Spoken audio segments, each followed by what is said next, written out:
Good morning. This is Dwayne, and I have a question for you.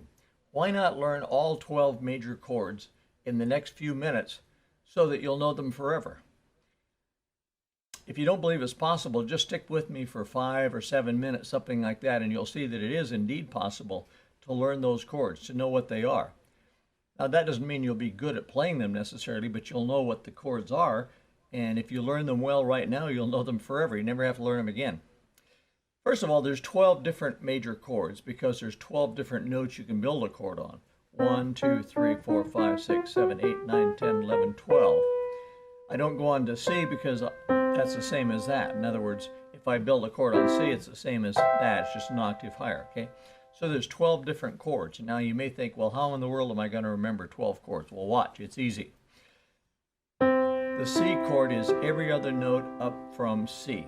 A root, a third, and a fifth. That's the definition of a major chord. Take the root, third, and fifth of a major scale.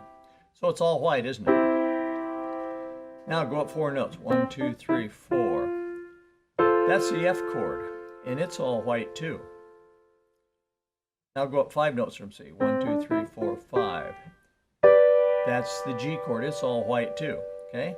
So there's 3 major chords that are all white, and only 3 more major chords that are all white. So learn those well. The C chord, the F chord, and the G chord. Now, by the way, they're the C chord whether you turn it upside down or not. That's the same chord. You see, if I take the bottom note off this chord and put it on top, an octave higher, it's the same chord, it's just upside down. If I take the bottom note and put it on top again, it's the same chord, just upside down, okay? So don't let that confuse you. It's like if I picked you up and turned you upside down, you'd still be the same person, wouldn't you? You wouldn't change from Susie to Mary, right? You'd still be Susie. You'd just be Susie upside down, okay? So the C chord is all white, the F chord is all white, and the G chord is all white, okay? So there's 3 chords that are all white. Now there's 3 chords that have a black third. That's the D chord, D, F sharp, and A black third. I won't get into the reason right now. You can look up other of my videos about that. But if you take the root, third, and fifth of the D major scale, that's what you get, the D major chord. E major chord is like that too, white, black, white.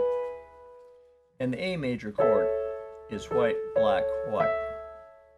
Okay, again, D, E, and A. They have a black third, okay? Now let's review before we go on. There's 3 chords that are all white. C, F, and G. There's 3 chords that have a black third. D, E, and A. Got that? Okay, you're half done right now. If you learn that, you know 6 chords, and you can know them for the rest of your life, because that's 6 of the 12 major chords right there. And by the way, if you just mastered those 6 chords, you go a long ways towards being able to play, okay? Because those are probably the most used. We just covered the most used chords.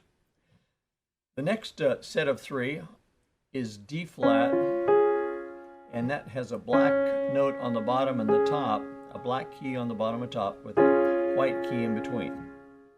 D flat. Now there's 3 that have that shape. In other words, black, white, black. D, E flat, and A flat. Again, D flat, E flat, and A flat. Does that ring a bell? Yeah, the 3 chords with a black middle note, black third, are D, E, and A. Isn't there a government agency named the DEA? I think there is. Anyway, remember D, E, A are 3 chords that have a black third, while D flat, E flat, and A flat are 3 major chords that have a black root and fifth with a white third. Okay, let's review that much. There were 3 chords that are all white. What were they? C, F, and G. There's 3 chords that had a black third. What were they? D, E, A. There's 3 chords that have a black root and fifth.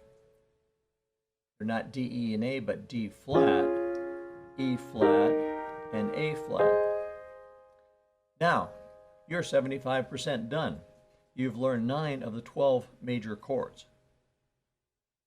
Okay, let's go on to the last 3. The last 3 are easy to understand because one is all black. G flat is all black. G flat, B flat, and D flat. And then there's 2 left over, a B chord, which is white, black, black, and a B flat chord that is black, white, white.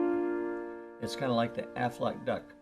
White, black, black, black, white, white, black, white, white, black, white, white, white, black, black, black, white, white. Okay?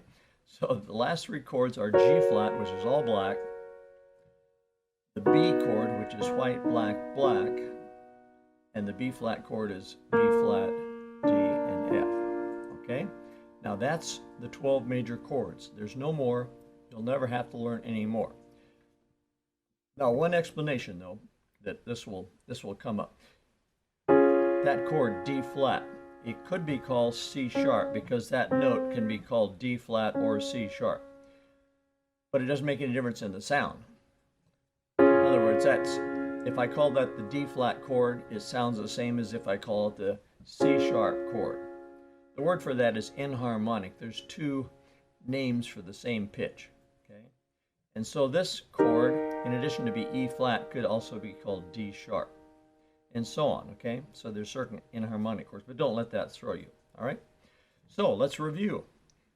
3 chords that are all white, what are they? C, F, and G. There's 3 chords that have a black third, what are they? D, E, A. There's 3 chords that have a black root and fifth. D flat, E flat, A flat. And there's 3 chords left over. One's all black, G flat, or F sharp if you prefer.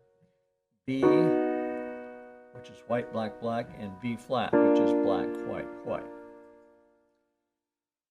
Now, if you were my student, I would give you an assignment to play those over and over and over again. Back when I had a studio and I used to teach, I used to have my students play that rapidly until they could play it in one gal got down to, I think, 6 seconds, but most were around 10 seconds. In other words, C, F, G, D, E, A, D flat, E flat, A flat, G, B, B flat. Okay? If you'll drill on them that way in both hands, C, F, G, D, E, A, D flat, E flat, A flat, G flat, B, B flat. Or hands together, C, F, G, D,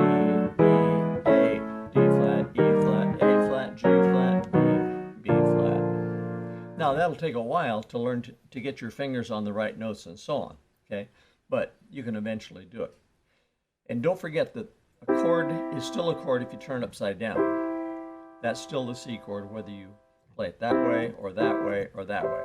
It's also the C chord no matter how you break it up. If you break it up like this, it's the C chord. That's C chord.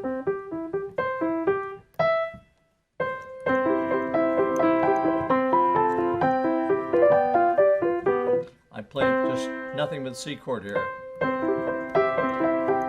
And nothing but the F chord here. C chord, G. You see what an advantage you have if you know your chords really, really well. And so I urge you, I can't make you because you're not sitting on the bench alongside me, but I urge you to practice those major chords repeatedly until you have them down. And then you can know them forever. Okay, that's it for today. And tomorrow we'll take up another piano tip of some sort. So if you enjoy this sort of thing, come on over to playpiano.com and sign up for our free series of piano tips. You're going to love it. See you there. Bye-bye for now. Hi, this is Dwayne again, and I'd like to tell you about a little book that I wrote a few years back. It's called Piano Chords and Chord Progressions, The Secret Backdoor to Exciting Piano Playing. And it's a terrific resource about chords. If you want to know more about chords, you ought to latch onto this book. It's just barely over $10, $11 I think it is. And it covers all the chords and chord progressions that I talk about in my videos. It's just a great, it's not a substitute for videos, of course, but or DVDs, but it's a great summary, and it's so inexpensive that it's well worth your while to get. Here's a table of contents. You can just look down here and see all the things it covers. Starts out with major, minor, diminished, augmented, 6th, 7th, and on to 13th chords and suspensions and alterations, and then gets on to chord progressions and so on. So it's a very thorough book, and it's got a lot of illustrations. I'll just toggle through a little bit so you can, and there's the back cover. So it's worth your while to get. So hope you take advantage of that. Thank you. Bye bye for now.